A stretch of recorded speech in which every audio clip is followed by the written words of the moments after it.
ওম শান্তি। ওম শান্তি। ওম শান্তি। মিষ্টি মিষ্টি ভাই বোনেরা, তোমরা সবাই কেমন আছো? আমরা অর্জুন ভগবানের মহাবাক্য, পরমপিতা পরমাত্মার মহাবাক্য, জ্ঞানের অমৃত শ্রীমদ্ ভাগবত গীতাকে আবার আমাদের স্মৃতিতে কি করব? চিন্তন করব,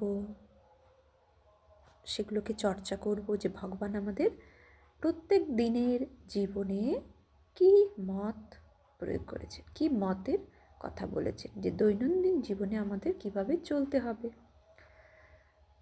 তো কিভাবে আমরা সমস্ত পরিস্থিতির ওপর বিজয় পেতে পারি। তো এই হচ্ছে ভগবানের জ্ঞানের অমৃত, জ্ঞান শাস্ত্র, জ্ঞান অস্ত্র। আমাদের স্বয়ংকে অস্ত্র হচ্ছে জ্ঞান, যে মায়ার ওপর আমরা যে অস্ত্রের মাধ্যমে বিজয় পেতে পারি।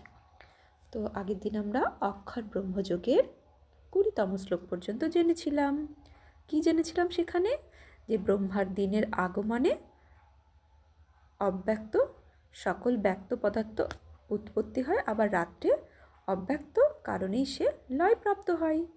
আর হে পার্থ, ভূতগণ পুনঃ পুনঃ জন্মগ্রহণ করিয়া ব্রহ্মার রাতের আগমনে লয়প্রাপ্ত হয়, আর দিনের যেই সমাগম হয় আবার কি হয়? স্ব স্ব কর্মের বশীভূত হয়ে প্রাদুর্ভূত হয়, অর্থাৎ কলিযুগ।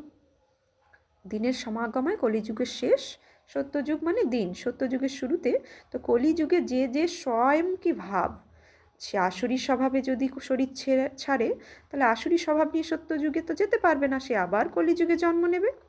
আর যে সত্যযুগী দেবী গুণের শৃঙ্গারে নিজেকে আত্মাকে শৃঙ্গৃত করে, তো তার স্বভাব দেবী স্বভাব হবে, আর সে সত্যযুগে দেবী দুনিয়া আসাতেই সত্যযুগে তার জন্ম হবে।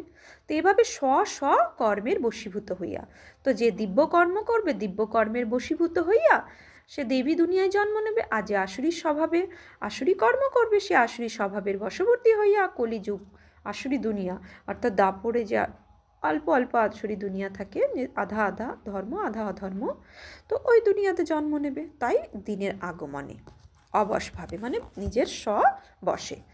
তো আজকে আমরা 20তম শ্লোকে জানবো কি বলেছে। 20তম শ্লোক পর্যন্ত জেনেছি আগের দিন।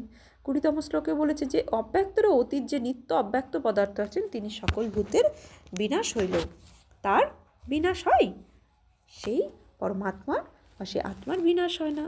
আচ্ছা, এই পর্যন্ত আমরা জেনেছিলাম। আজকে 21তম শ্লোকে অব্যক্ত অক্ষর ইত্যুক্ত স্তমাহ পরমাং গতিম জং প্রাপ ন নিবর্তন্তে তদ্ভাবং পরমং মম।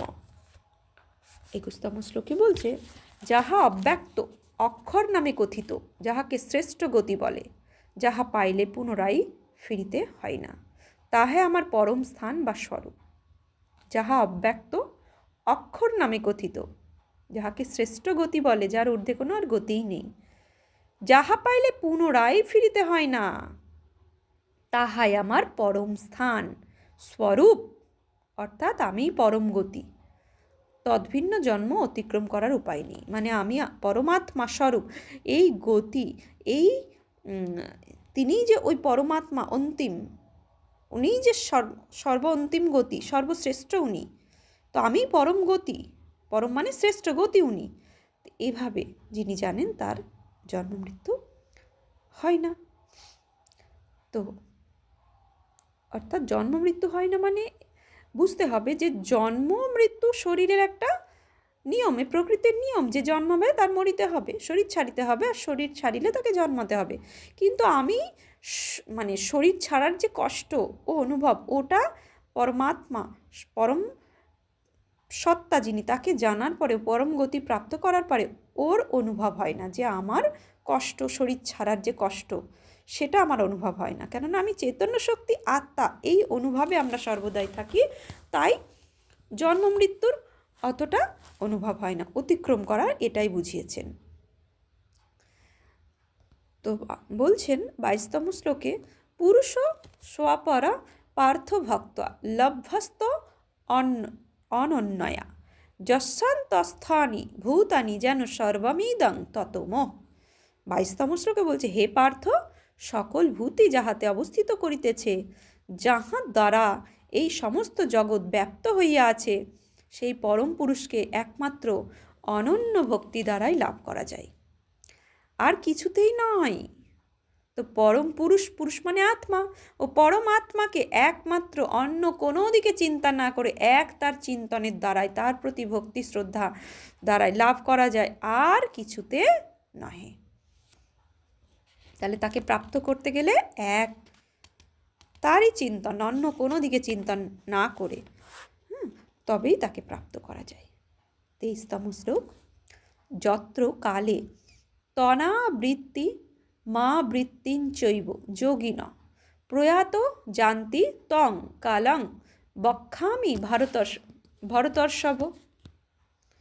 তো 23তম শ্লোকে বলছে, হে ভারতবর্ষ, যে কালে গমন করিলে যোগীগণ পুনর্জন্ম প্রাপ্ত হন না, এবং যে কালে গমন করিলে পুনর্জন্ম প্রাপ্ত হন, তাহা বলিতেছি শোনো। তো কোন কালে গমন করিলে যোগীগণের পুনর্জন্ম প্রাপ্ত হয় না, আর পুনর্জন্ম প্রাপ্ত হয় কোন কালে? অগ্নির জ্যোতিরহ শুক্ল সন্মাসা উত্তরায়ণম তত্র প্রয়াতা গচ্ছন্তি ব্রহ্মবিদ জনা। অগ্নির জ্যোতি দিন শুক্লপক্ষ উত্তরায়ণ 6 মাস, এই সময় দেবতাগণের লক্ষিত পথে গমন করিয়া, অর্থাৎ ব্রহ্ম উপাসকগণ ব্রহ্মকে প্রাপ্ত করেন। আর 25তম শ্লোকে বলছে, ধূম ও রাত্রিস্তথা কৃষ্ণ সন্মাসা দক্ষিণায়নম তত্র চন্দ্রমাসং জ্যোতির্যোগী প্রাপ্য নিবর্ততে। অর্থাৎ ধূমরাত্রি অর্থাৎ কৃষ্ণপক্ষ, দক্ষিণায়ন 6 মাস অর্থাৎ দ্বাপর আর কলিযুগ, ধূম কৃষ্ণপক্ষ অর্থাৎ ঘোর কলি, অন্ধকার, যেটা ধর্ম আর অধর্মের ব্যালেন্স দ্বাপরে ছিল, কলিযুগে ঘোর কলি, অন্ধকার। তো এই সময় অর্থাৎ এই সকল দেবতাগণের লক্ষিত পথে গমন করিয়া কর্মী পুরুষ স্বর্গলোক প্রাপ্ত হইয়া তথাই কর্মফল ভোগ করিয়া সংসারে পুনরাবৃত্ত হন। ঠিক আছে, তো শুক্লপক্ষ কি? অগ্নির জ্যোতি দিন, উত্তরায়ণে 6 মাস, দেবতা গণের লক্ষিত পথে।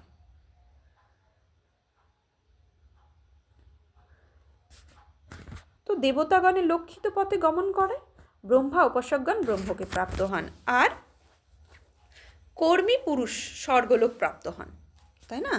যারা ওই রকম কর্ম করে তার কর্মের ফল অনুসারে ওই রকম সংসারে পুনরাবৃত্ত হন। তো তারপরে 26তম শ্লোকে বলছে, শুক্ল কৃষ্ণে গতি হতে জগত শাশ্বতে মতে একয়া যত্তনা বৃত্তি মন্নায়ার বর্ততে।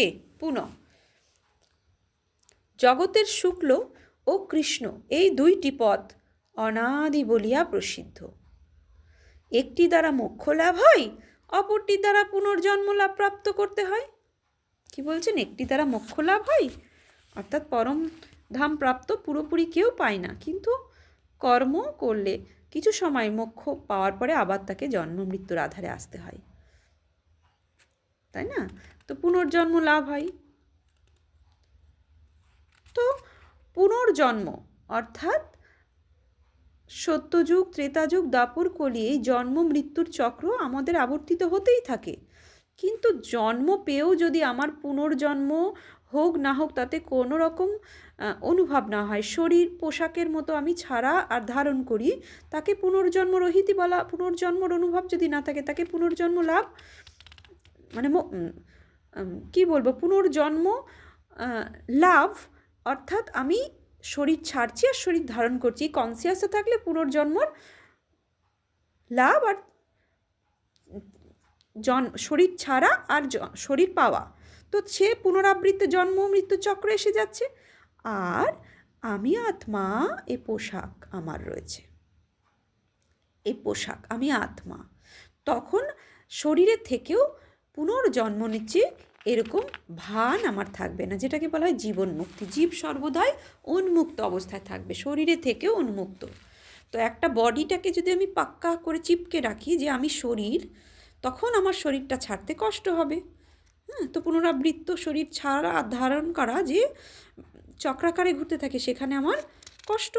আর যদি আমি পোশাক ভাবি, তাহলে সেখান থেকে শরীরে থেকেও আমি ওখান থেকে উন্মুক্ত থাকছি, জীবনমুক্ত অবস্থা।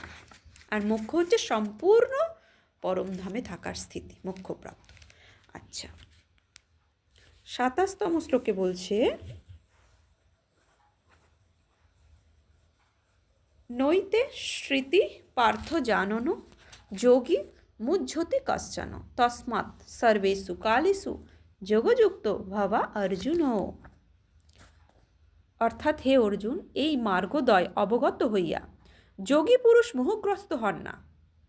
এই মার্গদ্বয়, এই দুই মার্গ অবগত হইয়া, মানে সংসার প্রাপ্ত আর মোক্ষ, পুরোপুরি মোক্ষ কেউই প্রাপ্ত করতে পারে না, তাকে জন্ম মৃত্যুর চক্রে আসতেই হয়। তো যোগী পুরুষ মোহগ্রস্ত হন না, এগুলো জেনে এত হে অর্জুন তুমি সর্বদা যোগযুক্ত হও। অর্জুনকে বলছে, হে অর্জুন তুমি সর্বদা যোগযুক্ত হও। 28তম শ্লোকে বলছে, বেদেষু যজ্ঞেষু তপস্যু চৈব দানেষু য পুণ্যফলং প্রদিষ্টম আত্মেতি তৎ সর্বমিদং বিদিত্বা যোগী পরং স্থান মুপৈতি যদ্বাম। অর্থাৎ বেদভ্যাসে, যজ্ঞে, তপস্যায় এবং দানাদিতে যে সকল পুণ্যফল নির্দিষ্ট আছে, এই তত্ত্ব জানিয়া যোগী পুরুষ সে সকল অতিক্রম করেন।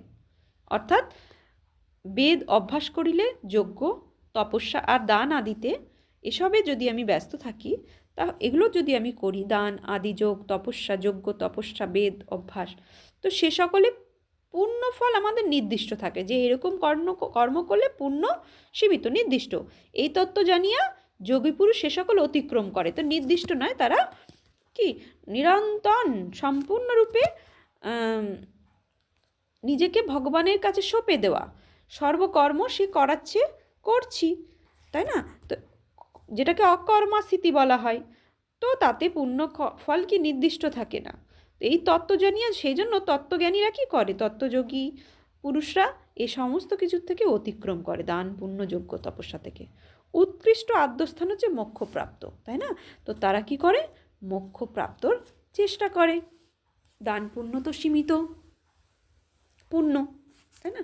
তো সম্পূর্ণতা প্রাপ্ত গেলে, মানে সম্পূর্ণতা প্রাপ্ত হতে গেলে তাহলে আমাকে মোক্ষ লাভ করতে হবে। আর মোক্ষ লাভ মানে আমি আত্মা, এই কনসিয়াসে কর্ম করেও কর্তাপান না ভান, কর্মাতীত স্থিতি অনুভব করা, তবেই মোক্ষ লাভ হবে। আচ্ছা, অক্ষর ব্রহ্মযোগ শেষ হয়ে গেল 28তম শ্লোক পর্যন্ত। পরের দিন আমরা 9ম অধ্যায়ে যাব, রাজবিদ্যা রাজগুচ্ছ যোগ, যেটা শ্রীমদ্ ভগবদ্ গীতার 9ম অধ্যায়ের অধ্যায়। খুব ইম্পর্টেন্ট অধ্যায়, যে রাজা হওয়ার বিদ্যা, রাজগুচ্ছ যোগ, রাজা হওয়ার বিদ্যা, আর অতি গোপনীয় আর গুচ্ছতম এই যোগ। আচ্ছা, ওম শান্তি।